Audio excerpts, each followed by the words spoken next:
quoting that. Please don't be pushing that statistic. And make sure if you're going to make claims online, make sure you're double checking not only whether or not the claim is true, but make sure you're getting the facts of where it came from.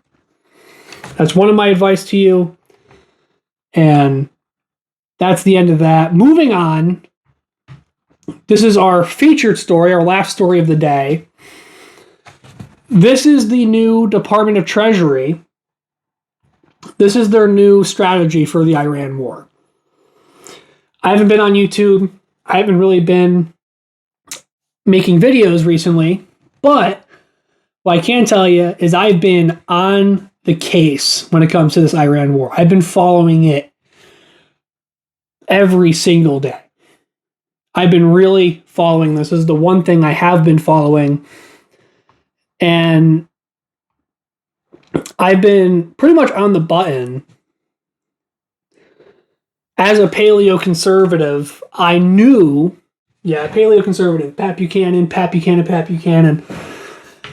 As a paleo-conservative, I've been on this the whole time. I'm anti-war, not a big fan of it, and I saw where this country was going when it comes to the war in Iran, and I hated it. If we were going to go to war with Iran, we should have approached it completely differently, and now it's too late. We've already done too much damage, and it's already too late. We can't go back now. And this is going to be one of those big embarrassments on the U.S. But yesterday, we got some news. We have this new Operation Economic Outcast, or forgot, what is it, D-Day something? Economic D-Day? Yeah, that's a pretty gay name. Anyway, there's a new strategy being passed on August 24th, 2026. Treasury Department Secretary Scott Bessent announced Operation Economic Outcast, a more effective campaign to economically isolate Iran from the global economy by cutting off industries that fund Iran's regime. The industries included are digital currency, so i.e. crypto, some of their technology, which I'm guessing is their nuclear technology. We're going to be cutting off those industries, I'm assuming. So that aviation, gold, and shipping are the last three. I think maybe there's more, but those are the ones I found.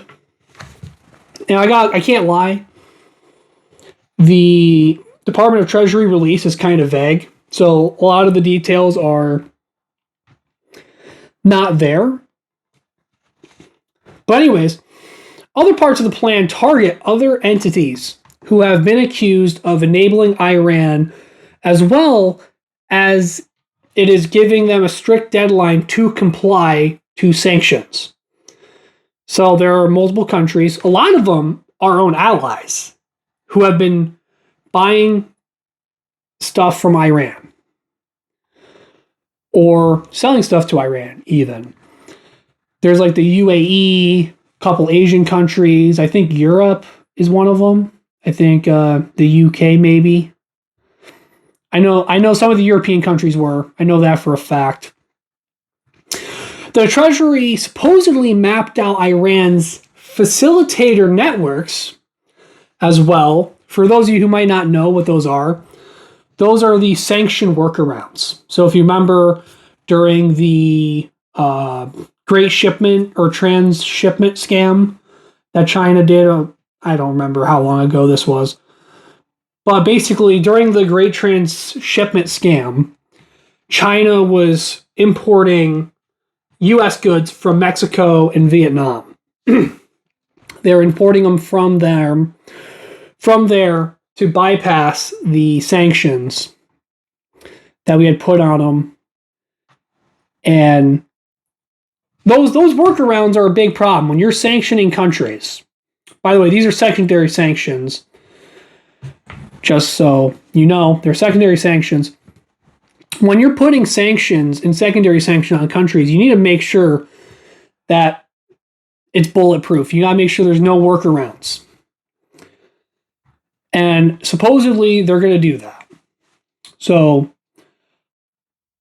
well, we're going to see how that goes. I don't see this being that effective, quite honestly.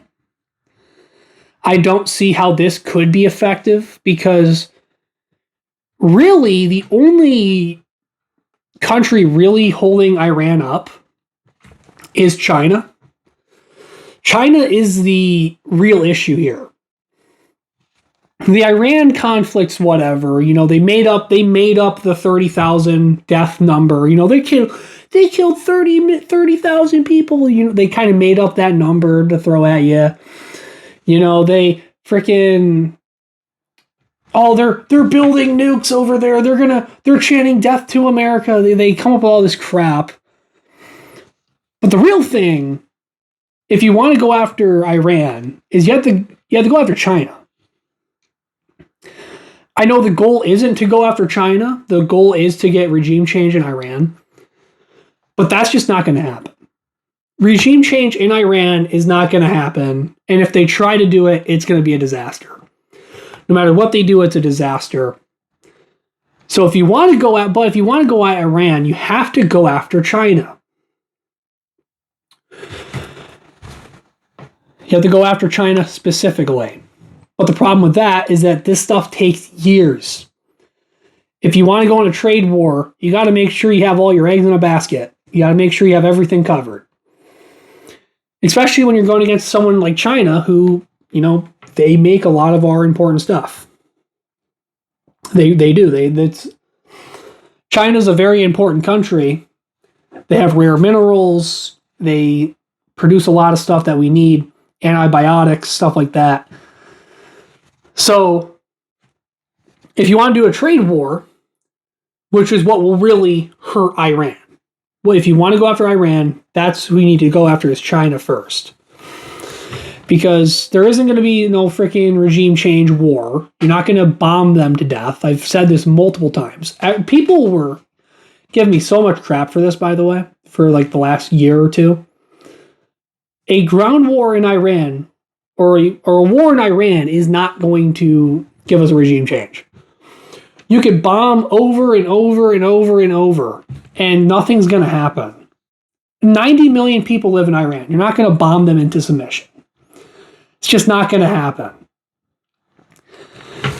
The only thing that you could really do to hurt Iran is to go after the oil. If you bomb the oil stuff. But that defeats the purpose of this. That defeats the purpose of the whole plan. Because Trump's plan is regime change. That is the plan Trump wants to do. They want regime change in Iran, but you can't get it through a war. If you want regime change done right, you can't just bomb the oil. Because if you bomb the oil, then the country is destabilized. And there's no regime change because there's no regime left. And then you get a bunch of freaking immigrants going all over the place trying to get refugees. You have all these refugees everywhere. So you can't do that. If you want a legit regime change, you need to be boots on the ground. But the problem with boots on the ground is that it doesn't always work. We tried it in Iraq. We tried it in Afghanistan. It never works. Okay? The minute these people get their guns, they sell them off to the highest bidder. So we can't do that either. We can't bomb them. We can't do a ground war because it probably won't work. So what do? What we should have done way back, if we can go way back before the war, January, let's say, what we need to do is you need to work on your economy. You need to take steps to better the economy. That's number one. Once you take steps to improve the economy, then you can start taking steps for tariffs. Because once our economy's good, people are willing to play ball for the economy. Because of our economy, we'll get the tariffs. You have to make a good tariff deal too. You can't have like Howard Lutnick screwing it up. Okay, what Howard Lutnick did was absolutely unforgivable. Howard Lutnick screwed us on the tariff deal, bought up a bunch of refund rights. So that was a big issue. So you need a good economy, you need good tariffs. And then you can kind of start making these kind of decisions. This is when Economic Outcast or Operation Economic D-Day, that's when that would have been good. Not now. You don't do that now. It's already too late.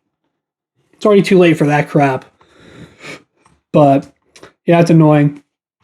I will say, we have been doing a good job blocking off the Strait of Hormuz. The only issue with blocking off the Strait of Hormuz is that that's not preventing China from buying up oil. That's just preventing China from getting the oil, which just brings us back to square one. So we're wasting time. And quite honestly, it's getting to the point now where us bombing Iran and us taking military action against Iran is costing us more money than it costs them. It's getting to that point. We're already there. It's not even getting to the point. We're already there. We're already at the point where it costs us more money to bomb them than it takes for them to get bombed. So it's really rough to see. And we got freaking smoked in this. I mean, this is one of our most embarrassing losses. The Department of Defense renames themselves the Department of War, and then they lose their first war.